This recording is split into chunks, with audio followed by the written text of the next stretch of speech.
So our first title match is for the Impact Knockouts Tag Team Champions, where the Influence took on the Iinspiration. It was, they didn't give this match enough time, No. so it felt very rushed. It felt rushed, but what they did was good. I really liked it. It was a fine match, but once again, after entrances, the introduction and everything, they maybe had 7-8 minutes. Yeah, I thought this was a stronger match than the other women's match was. Oh, most certainly. I mean, I really like this. I think these teams mesh really well for the most part.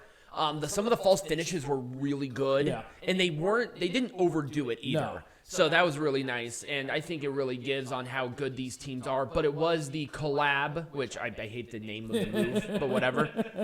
It was a collab for the Influence to win. This is what happens when you have two I teams. You're getting confused. Inspiration and Influence. It's like, come on. Well.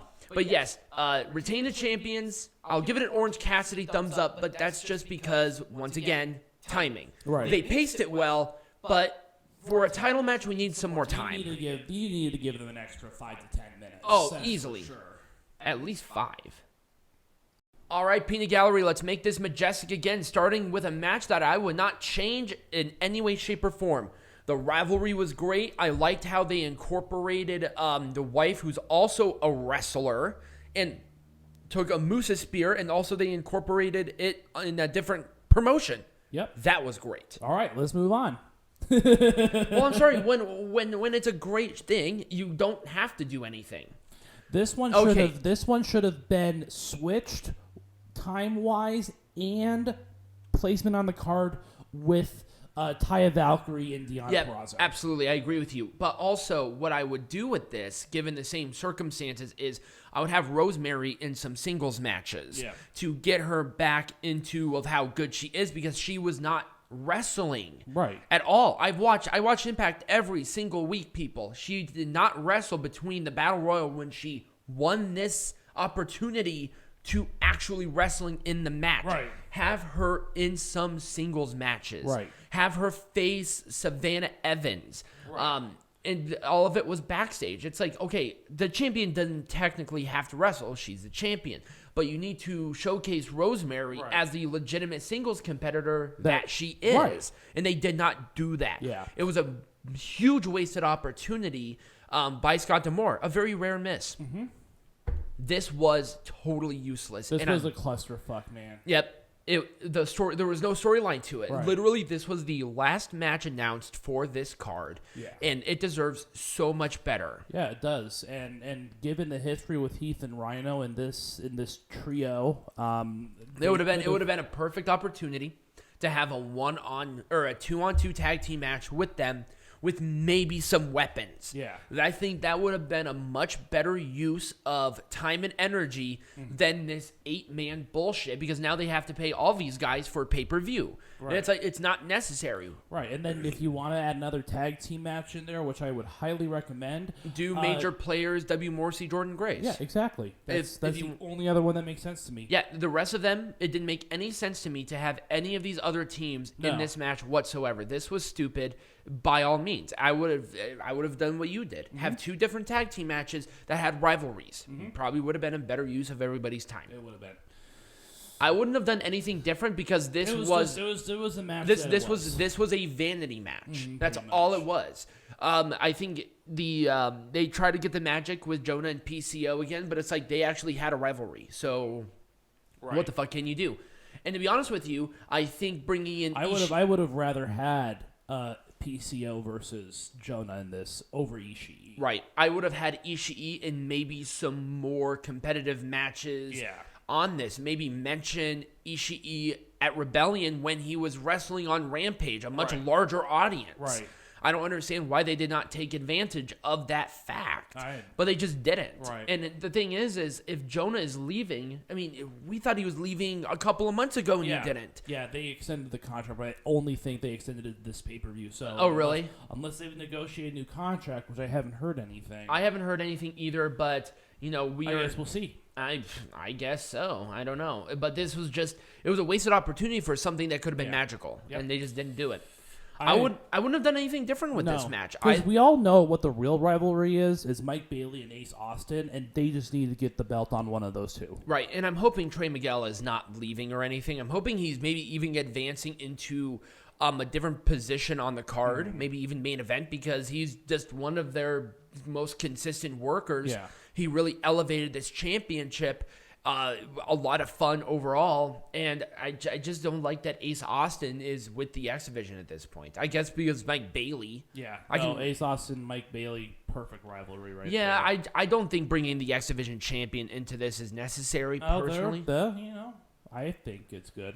This, once again, we already said that there was a placement difference. This felt more like a world title match than the actual Knockouts world title match. The rivalry, harkening back to the rivalry past, was awesome. The match itself was constructed really well. And this is where Taya Valkyrie did not have to wrestle to put over what's going to happen here. Right. You know why? Because Taya Valkyrie's been wrestling as a singles. Right. She wrestled in AAA. And Deonna Purrazzo, she's been consistently defending these champions. Now she's not the champ, but now what are you going to be doing with the Ring of Honor Women's World Champion? Oh, she'll probably end up going to fucking do you think AEW. You think she'll be signing with them? Deonna Purrazzo signing with AEW? Yeah. I don't see that happening. I don't see it either. I think she's going to lose that. So she'll drop it to an AEW person. Yeah, because they cannot do something with Deonna. Now, I'm not necessarily saying that's a bad thing, but, I dropped it to Ty Conti. Don't get me started. Sammy Guevara blocked me, by the way. He didn't like me when I posted him proposing to his ex. I'm pretty sure you were fucking Conti right after that, too. And then he blocked me. I might have deserved it. The rivalry going into it was good. The match itself was good. The winner was right. Also, I think Chris Sabin was the one who was pinned. Yes. And that's good because Jay White would have been hurt by Steve Maclin winning more than Sabin. Sabin is a veteran. Right. Jay White. And honestly, I think Chris Sabin is kind of moving into the tag team division again, which is fine. Yeah, no, that's totally fine. This is a good wrap Steve up. Steve Maclin's moving on to bigger and better things. Hopefully, maybe even going after, well, you see, this is where, well, I don't know, I wouldn't have said the X Division because he already went for the X Division champion a handful of times. Yeah, just put him into, a world title picture or something along those lines. This is what happens when you don't have, because the X Division champion is their technical secondary, and me talking about the, the television champion, this is kind of that situation where they have a roster that's diverse enough to where it's sort of a crime to not have another secondary. Right. But, it is what it is. It is. There we go. I wouldn't have done anything different, though. Yeah. You see, this is what happens when the show is really good and the rivalries are built okay. Really, really good ending to this rivalry. At least I hope it is. I hope so, too. But the problem now is, what other team can go for this belt? Rosemary and Havoc again? No, there are other. I'm sure that they will find other tag teams to go after this title. Now, I could see tag teams coming in, maybe with some NWA stuff, maybe with some AEW women's stuff. There are plenty of women that are out there that Impact's working with that can go for these titles. I didn't like them bringing back these champions. I was kind of concerned. They're doing fine with it, but what now? Well, and you never know. I don't even have a fucking thing. I don't like NWA bringing back the women's tag team champions. Well, NWA works with a lot more independent wrestlers. That's true, so that makes sense. But Impact Wrestling doesn't. They work with AEW, and AEW already has 2 women's champions. But you never know. You never know. This match was changed, obviously, but the rivalry going into it was fine because obviously you have the Ring of Honor World Champion who is not joining Honor No More. Right. Thank God he didn't because that whole faction is a non-whatever anyway. Although Eddie Edwards didn't need this heel turn, I think he did. It helped him character-wise. Oh, absolutely. He was kind of dead in the water as a babyface, and him as a heel, he works much better as a heel anyway, so it doesn't matter. So there we go. That's it. What are we doing next week? We are doing... we're doing a double trouble here on 2 different sides of the fucking globe. We have the first of 3 Triple Manias in Monterey, so we'll be covering that. No, there was already a Triple Mania, wasn't there? No, that was Triple Mania Regia. Yeah, that was Triple Mania Regia. So there is that one. So we'll be watching that on Saturday. And then we also have Wrestling Dontaku on the 1st. So we will have a double trouble on that.